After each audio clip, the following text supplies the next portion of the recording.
வகையிலே கைது செய்யப்பட்டு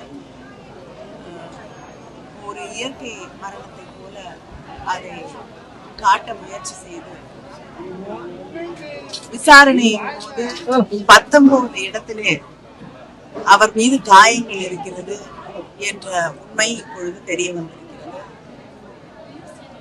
அரசு இந்த காரியத்தில் ஈடுபட்டிருக்கக்கூடியவர்கள், அவருடைய உயிரிழப்புக்கு காரணமாக இருக்கக்கூடியவர்கள், அவர்களை தண்டிக்க வேண்டும், அந்த குடும்பத்திற்கு ஒரு நியாயம் கிடைக்க வேண்டும் என்பதை நான் இங்கே வலியுறுத்தி தெரிவிக்க விரும்புகிறேன். தொடர்ந்து காவல்துறை பெண்களை பாதுகாக்க முடியாத ஒரு நிலையிலே தமிழ்நாட்டிலே இருக்கிறது. குழந்தைகளுக்கு எதிரான குற்றங்கள் தொடர்ந்து அதிகரித்துக் கொண்டிருக்கக்கூடிய ஒரு நிலையிலே காவல்துறையும் அத்துமீறி நடந்து கொள்வது என்பது முதலமைச்சருக்கு நேரடி பார்வையிலே இருக்கக்கூடிய ஒரு துறை. அது தன்னுடைய இஷ்டப்படி இயங்கக்கூடிய ஒரு நிலையிலே இருக்கிறது என்பது நிச்சயமாக கவலைக்குரிய ஒன்று. இது முதலமைச்சருடைய கருத்திற்கு கவனத்திற்கு கொண்டு செல்லப்பட வேண்டும்.